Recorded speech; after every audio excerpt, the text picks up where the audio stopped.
যে শহর তাকে মায়ের মতো আগলে রেখেছিল আজ সে পরাধীন।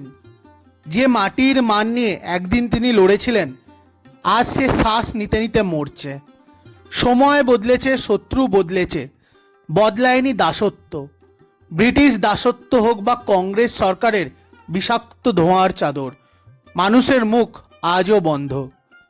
তিনি লড়েছিলেন দেশের স্বাধীনতার জন্যে।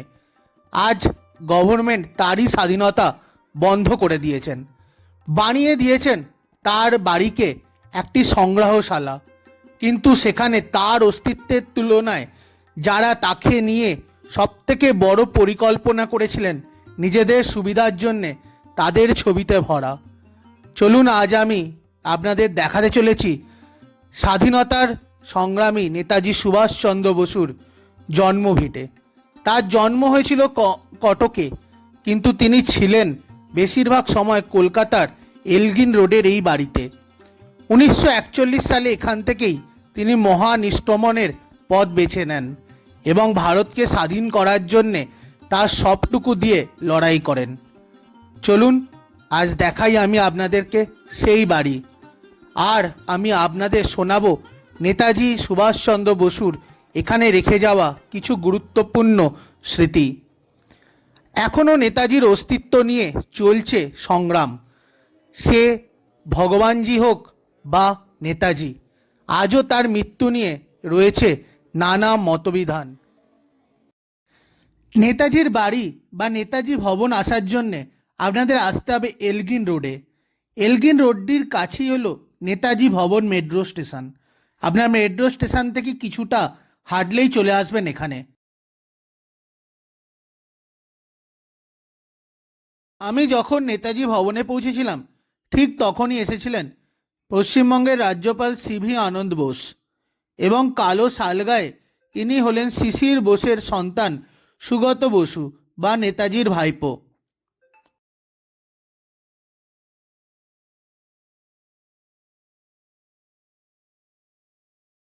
1909 সালে সুভাষচন্দ্রের বাবা জানকীনাথ বসু এই বাড়িটি তৈরি করেছিলেন।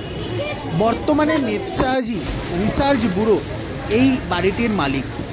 এখানে রয়েছে একটা জাদুঘর এবং গ্রন্থাগার। সুভাষচন্দ্রের বসুর ভাইপো শিশির কুমার বসুর পুত্র সুগত বসু ও তার মা কৃষ্ণা বসু নেতাজি রিসার্চ ব্যুরো পরিচালনা করেন। আপনারা নেতাজি ভবনে ঢোকার সাথে সাথেই একদম দেখতে পাবেন এই গাড়িটি। এই গাড়িটি করেই 1941 সালে নেতাজি ইংরেজ সরকারকে ধুলো দিয়ে মহানিষ্ক্রমণে যান। এই সেই বিখ্যাত গাড়ি BLA 7169।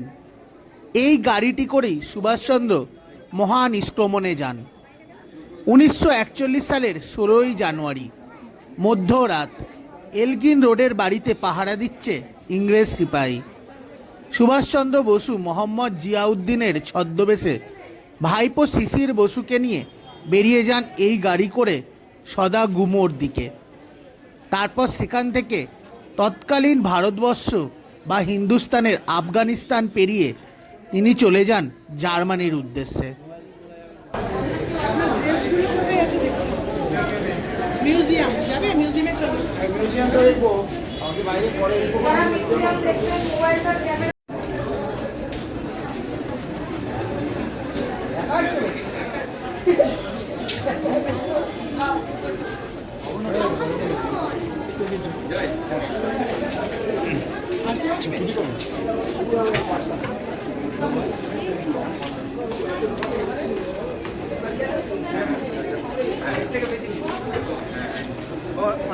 পুরোনো বাড়ি একদম সবচেয়ে বাড়ি।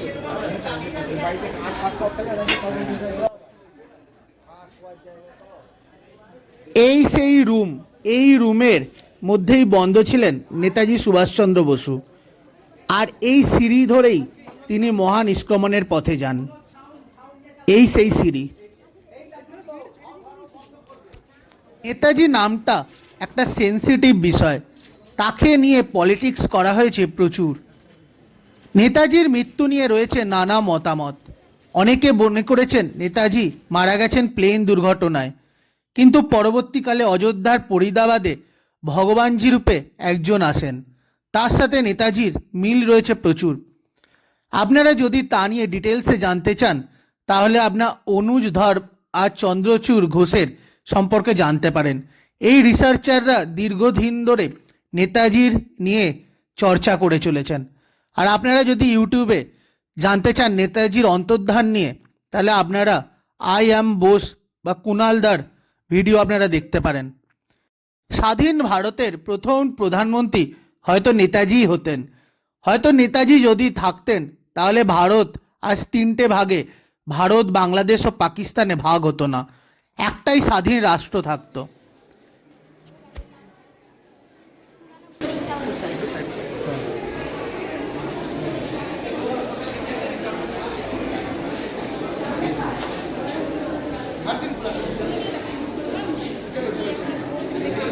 নেতাজি ব্যুরোর আন্ডারে তৈরি করা হয়েছে এই মিউজিয়ামটি।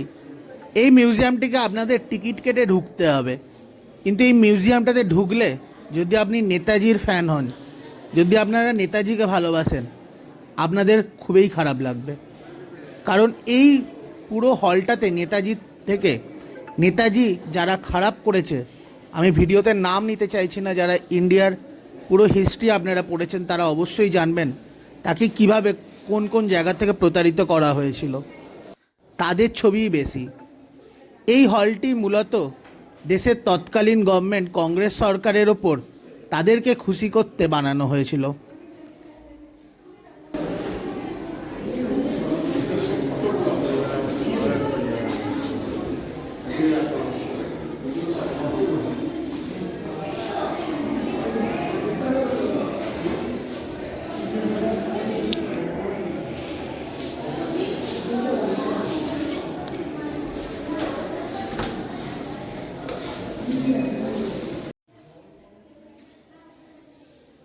ভারতের প্রথম টাকা এরকমই দেখতে হতো, তাতে থাকতো সুভাষচন্দ্র বসুর ছবি, কিন্তু আজ তা নেই।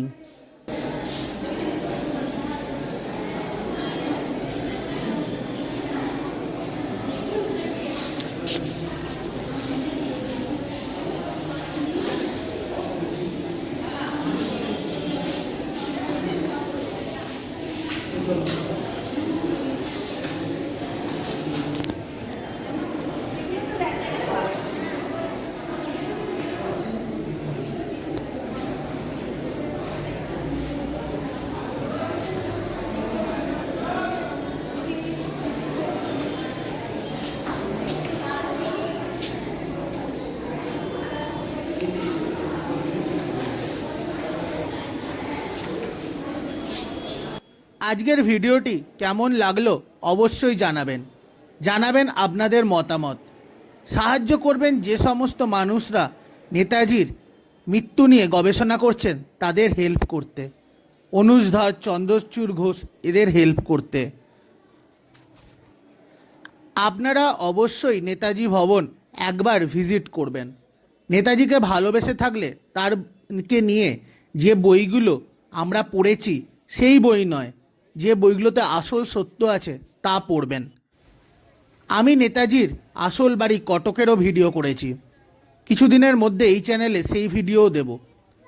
এমনকি নেতাজির যেখানে অন্তর্ধান হয়েছিল এবং যেখানে নেতাজি পরবর্তীকালে ফিরে এসেছিলেন ভগবানজি রূপে, সেই ফরিদাবাদের ভিডিও আমি করেছি।